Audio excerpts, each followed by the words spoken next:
Merci pour votre constante fidélité à Chérif La Télévision. Mesdames et messieurs, bonsoir. Bienvenue dans cette édition d'information de ce vendredi 16 novembre 2018. Direction d'Ounoumana, c'est dans une atmosphère festive que les parents, amis et proches du président du groupement des leaders spirituels musulmans du Mali et guide spirituel des Ansar, Saïd Chérif Ousmane Madani Haïdara, se sont retrouvés ce jeudi 15 novembre pour célébrer la 9e édition de la Ziara des défunts de la famille chérifienne. C'était à Dounoumana, dans la commune de Safo, à une trentaine de kilomètres de Bamako, en présence des autorités administratives, politiques et coutumières. Nos envoyés spéciaux Moussa Fomba et Abdoulaye Sogodogo. C'est ici à Dounoumana que repose Tanti Bafouné Traoré, épouse du guide spirituel des Ansar et président du groupement des leaders spirituels musulmans du Mali, et deux de ses fils, Seyed Mustafa et Mohamed Al-Madani Haïdara Difa. Cette année n'a pas dérogé à la règle. En effet, ce sont plusieurs dizaines de milliers de fidèles qui ont assisté ce jeudi 15 novembre à la Ziara 2018 de Dounoumana. Nous remercions d'abord le guide spirituel Cheikh Chérif Ousmane Madani Haïdara, à qui vraiment je le salue beaucoup. Je remercie Dieu vraiment de nous avoir donné Ousmane Madani Haïdara. Nous avons eu un hôte de qualité, de marque à Dounoumana ici. Ça nous a beaucoup conforté, ça nous vraiment a beaucoup mis dans un état où nous-mêmes on ne sait même pas que dire, que faire, vraiment. Tout ça, c'est pour montrer à la communauté internationale que d'abord Dounoumana existe et Dounoumana se trouvant dans la commune de Safo existe également. Tout ça, c'est grâce à Ousmane Madani Haïdara. Donc nous, vraiment, on est très contents, on est très fiers de cela et nous sommes fiers d'Ousmane Madani Haïdara. Et vraiment, ça nous a beaucoup conforté et vraiment, ça nous a beaucoup plu. Je glorifie le Tout-Puissant de nous avoir réunis ce jour, jeudi, à l'occasion de la Ziara annuelle que les Ansar, avec leur guide, organisent chaque année spécialement pour la famille, les membres de la famille défunts, dont certains reposent ici à Dounoumana et d'autres dans d'autres cimetières à Nyarela comme à Tamani. La Ziara, c'est une prière pieuse, c'est à rendre visite à ceux qui nous sont décédés avant nous et prier le Tout-Puissant pour qu'il puisse leur accorder sa faveur, pour que le Tout-Puissant puisse leur accorder sa miséricorde. Et ceci est un geste de piété et ça doit nous inspirer, nous humains vivants, lorsque vous avez pu rendre visite à ceux qui ne vivent plus. Je ne trouve pas à quel degré on peut ne pas aller rendre visite à ceux qui sont encore sur terre avec lesquels nous vivons. D'où un rappel important à nous appeler à beaucoup plus de solidarité et à beaucoup plus de respect mutuel et d'amitié et de paix dans cette vie ici. Alors donc nous avons prié et c'est une prière rituelle, une prière pieuse et nous demandons au Tout-Puissant de leur accorder sa grâce et nous vivants de nous accorder une bonne fin et de nous accorder une paix dans notre pays et de regarder notre pays avec un bon regard et de faire en sorte que notre pays puisse se réconcilier et puisse prospérer et que le monde globalement puisse prospérer. Les autorités administratives et politiques se réjouissent de la tenue de cette ziara qui se veut un lieu de prière et de bénédiction pour un Mali apaisé. Mes impressions sont très bonnes. Vu la foule qui est là, vu les déclarations et tous les discours tenus à cette occasion, on peut avoir de l'espoir. En même temps, prier pour le repos de l'âme des disparus et pour le repos de l'âme de tous les musulmans. Que Dieu fasse que nous faisions des bénédictions 1000 fois à cette occasion. La communauté islamique du Mali doit avoir comme guidance des guides spirituels qui prône l'union, la sincérité, le droit chemin. Alors l'appel que je lance, c'est que tous les musulmans cultivent l'esprit de paix et prient pour que ce pays soit stable, uni et qu'il avance. A noter que pour la Ziara 2018, les pèlerins sont au nombre de 52 572, 40 cars de transport, 656 minibus, 622 véhicules personnels, 96 tricyclistes, 9 672 motocyclistes et 4 258 piétons à se faire recenser auprès de la commission. Restons toujours dans le cadre de la 9e édition commémorant la Ziara des défunts de la famille du guide spirituel des Ansar et président du groupement des leaders spirituels musulmans du Mali, Seyd Cherif Ousmane Madani Haïdara, s'est tenu ce jeudi 15 novembre à Donyumana, dont 19 pays membres de la Fédération Ansardine internationale étaient présents à la cérémonie et ont formulé leur bénédiction aux illustres disparus pour le repos éternel de leur âme.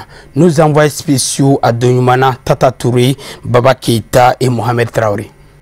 Comme il est de tradition, la Ziara 2018 de Donyumana a eu lieu ce jeudi 15 novembre. L'événement auquel des milliers de musulmans prennent part en vue de formuler des prières pour le repos en paix de 8 membres de la famille, ce qui démontre l'engagement des uns et des autres. Aujourd'hui, on a fait un déplacement de Congo RDC Kinshasa jusqu'à Bamako pour venir faire le Ziara. Le Ziara, c'est-à-dire les gens qui sont le destin de Dieu avant nous. Donc nous sommes là aujourd'hui pour venir faire la bénédiction pour eux. Bon, quand on pense, on fait ça pour nous-mêmes. Parce qu'eux, ils ont devant nous et nous sommes aussi derrière eux. Dieu va nous donner aussi les gens qui peuvent faire les mêmes choses pour nous aussi. Je crois que les Ziara, là, tout le monde connaît le valeur des Ziara que nous sommes en train de participer. Donc nous faisons seulement le duo. À chaque année que Dieu nous a donné les moyens pour venir participer les Ziara que nous faisons.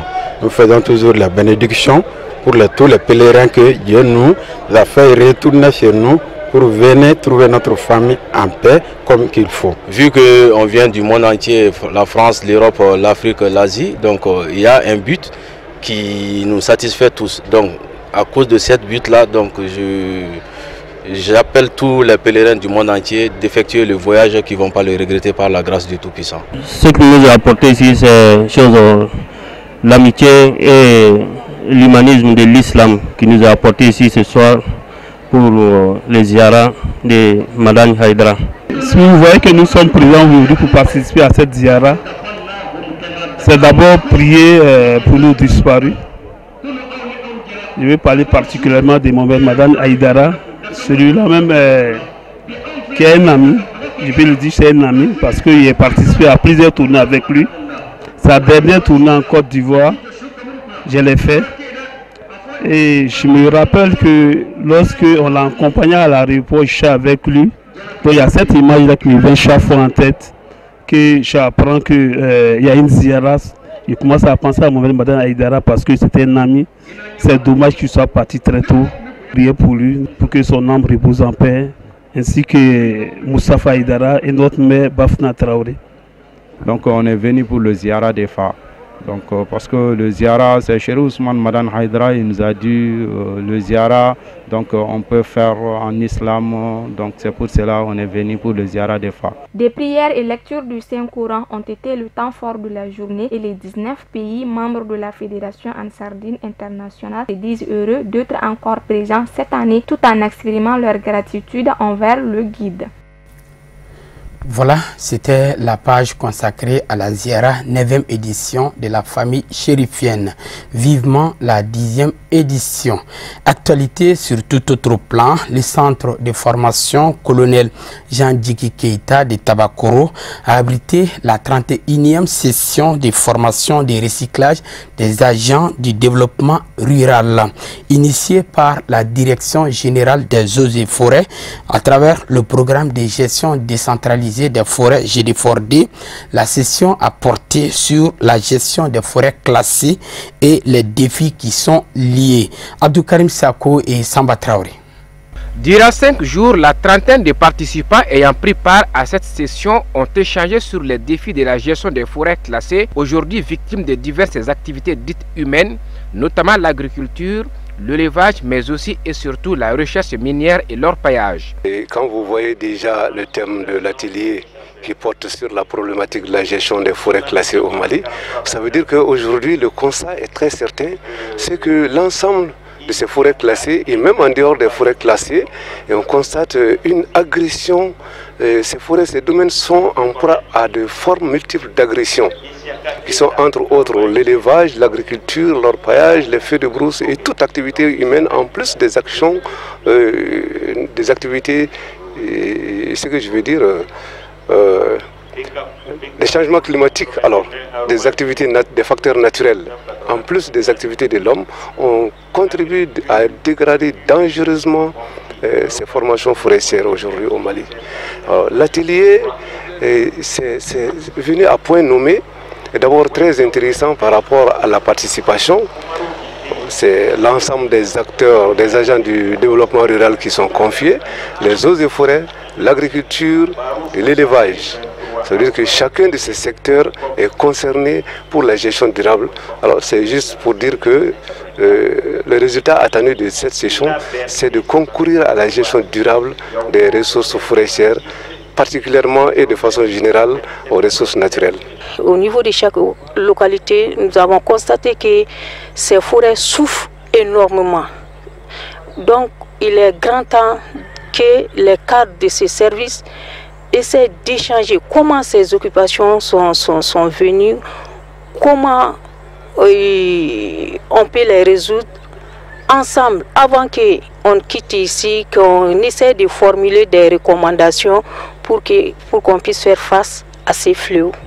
Quelles peuvent être les mesures alternatives pour minimiser les effets des activités humaines sur la flore, à défaut de les empêcher, car, dit-on, le Mali est un pays à vocation agropastorale, c'est-à-dire que l'agriculture et l'élevage occupent une place importante dans l'économie du pays. Il faut impliquer tout le monde, il faut la gestion participative, que l'ensemble des acteurs s'y mettent et qu'ensemble nous dégageons des programmes, des projets de gestion durable autour de ces forêts. Depuis les années 90, les eaux et forêts ont abandonné l'approche répressive.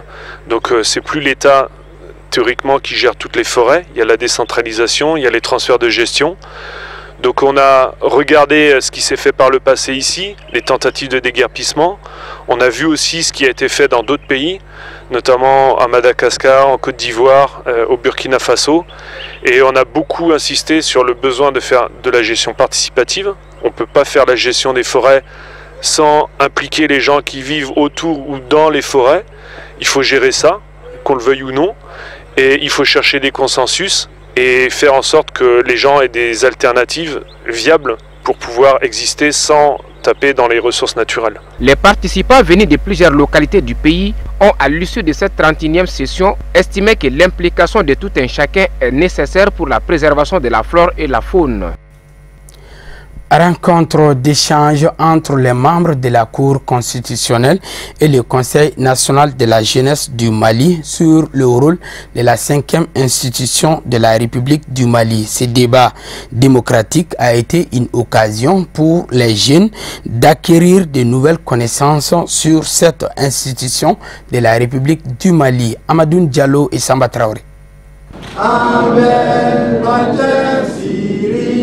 Par cette action, le CNJ s'inscrit à l'école des institutions de la République pour s'enquérir des outils institutionnels. L'objectif recherché par ce débat ouvert, c'est de promouvoir le cadre démocratique et le respect de nos institutions. Depuis un certain temps, le CNJ a entrepris d'énormes initiatives allant dans ce sens.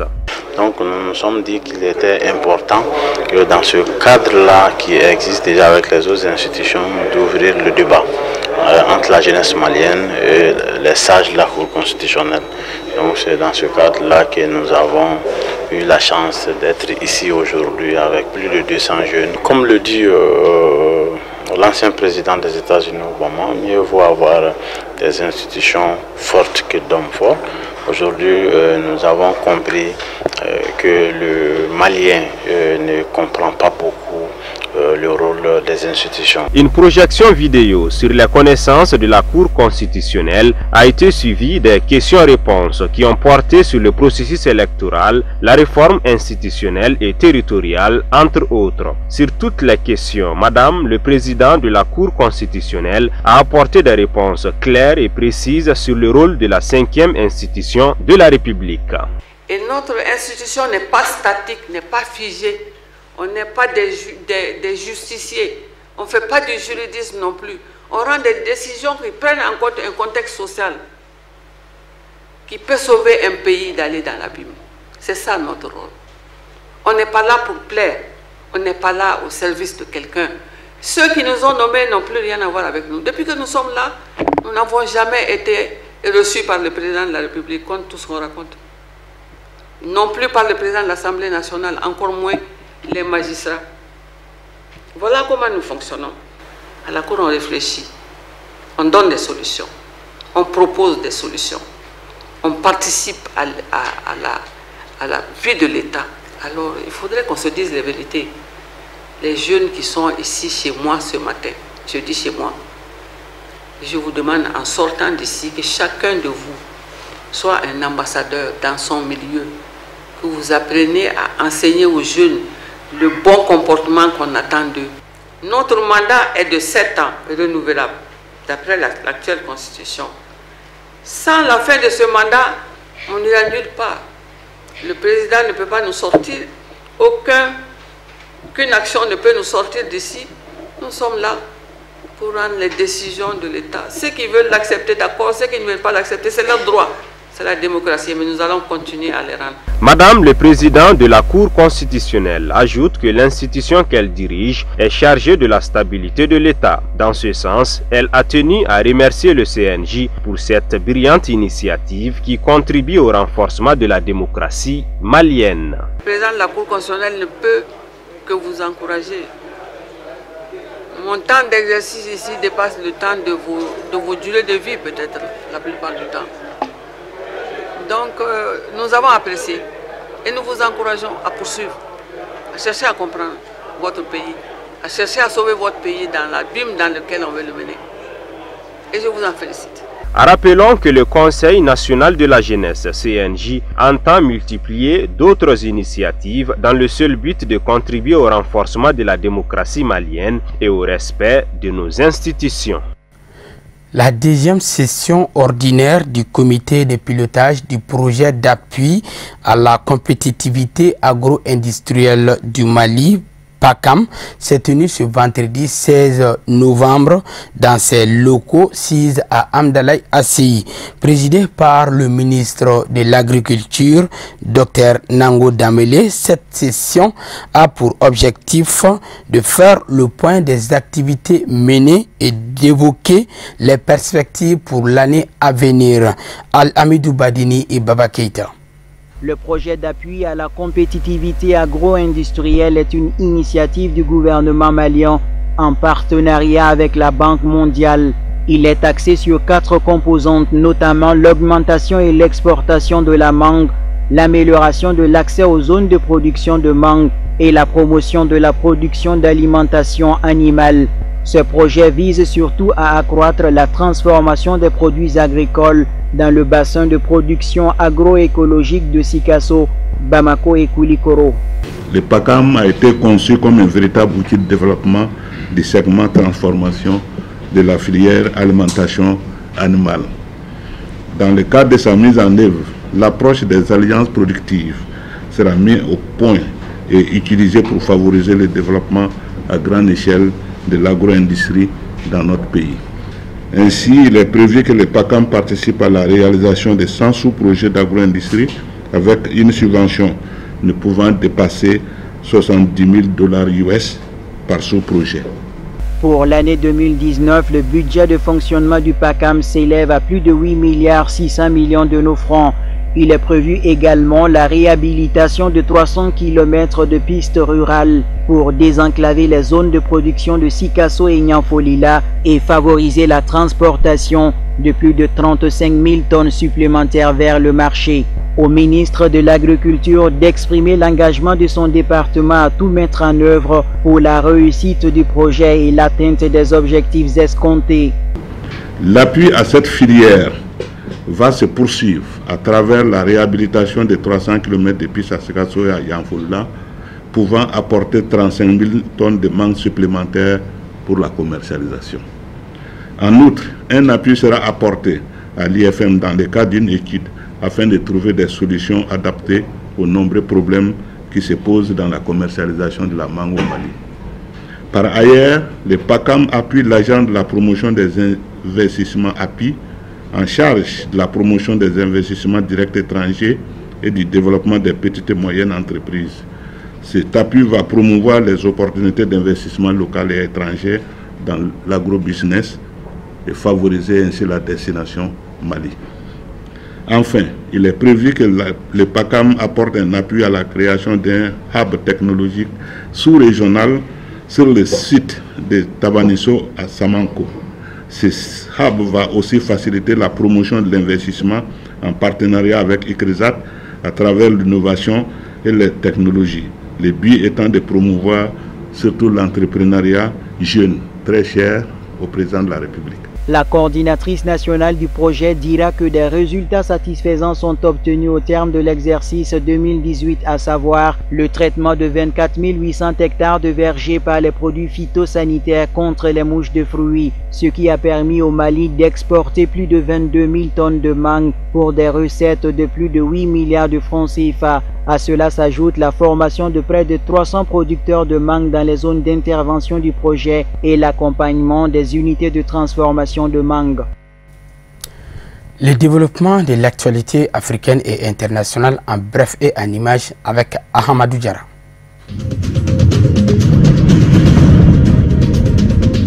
Au Burkina Faso, le plus grand échangeur routier de la capitale a été inauguré ce jeudi par le président Roch-Marc Christian Kaboré. Après 3 ans de travaux, l'ouvrage qui a coûté 70 millions de francs CFA permettra donc la fluidité de la circulation entre le nord et le centre-ville de la capitale Ouagadougou. La cérémonie était solennelle et avait l'allure d'une fête nationale à la hauteur de l'attente autour de ce nouvel échangeur. Ce nouveau joyau permettra donc aux populations de plusieurs quartiers du nord de mieux accéder au centre-ville de Ouagadougou. Une avancée considérable pour le ministre burkinabé des infrastructures. À l'issue de son ouverture à la circulation, le nouvel échangeur a été pris d'assaut littéralement par certains usagers qui ont manifesté leur joie avec des coups de klaxon.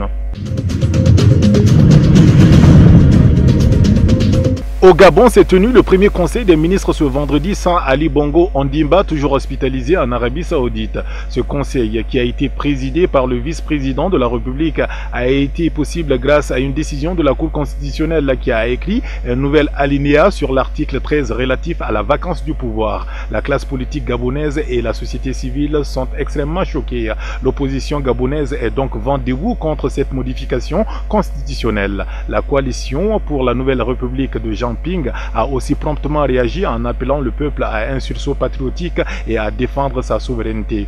Jean Eyege Ndong, un autre ténor de l'opposition, parle d'un acte assimilable à un coup d'État et s'interroge sur les motivations de la Cour constitutionnelle en affirmant, je cite, « Nous dénonçons la direction, je dirais irresponsable de la vacance du pouvoir qui n'est pas déclarée. Nous nous interrogeons sur les desseins inavoués de la Cour constitutionnelle. » Même son de cloche de la part de Jean-Christophe Oyono Nguema, 6e vice-président du Sénat représentant l'opposition, qui juge inadmissible cette modification. 7 casques bleus ont été tués et 10 autres blessés dans l'est de la République démocratique du Congo, a annoncé un porte-parole de l'ONU ce jeudi 15 novembre. Il participait à une offensive conjointe avec l'armée congolaise contre les rebelles des forces démocratiques alliées, ADF, groupe armé ougandais qui sème la terreur parmi la population. Le secrétaire général des Nations Unies, Antonio Guterres, a condamné dans un communiqué l'assassinat de 6 casques bleus malawites et un casque bleu tanzanien de la mission de l'Organisation des Nations Unies pour la stabilisation en République démocratique du Congo, MONUSCO. Les informations initiales indiquent que 10 casques bleus supplémentaires ont été blessés et un autre est porté disparu, a rapporté le porte-parole de l'ONU, ajoutant que plusieurs militaires congolais avaient également été tués ou touchés pendant les opérations. Au moins 42 passagers d'un bus sont morts dans la nuit de jeudi à vendredi dans le sud du Zimbabwe. Une bonne bombe de gaz appartenant à un des passagers est la cause probable du brasier qui a détruit le bus selon une source gouvernementale publiée sur Twitter. Des dizaines de personnes sont mortes et d'autres ont été brûlées, a ajouté le quotidien d'information. La télévision nationale zimbabwéenne a publié des photos montrant la carcasse du véhicule sur une route qui relie la frontière sud-africaine à Bulawayo au sud, la deuxième ville du pays. La semaine dernière, 47 personnes étaient mortes dans une collision entre deux bus sur une route entre la capitale Harare et une ville située dans l'est. Le président Emmerson Mnangagwa avait alors insisté sur la nécessité de faire des efforts en matière de sécurité dans un pays où le réseau routier et la flotte de véhicules privés sont généralement mal entretenus.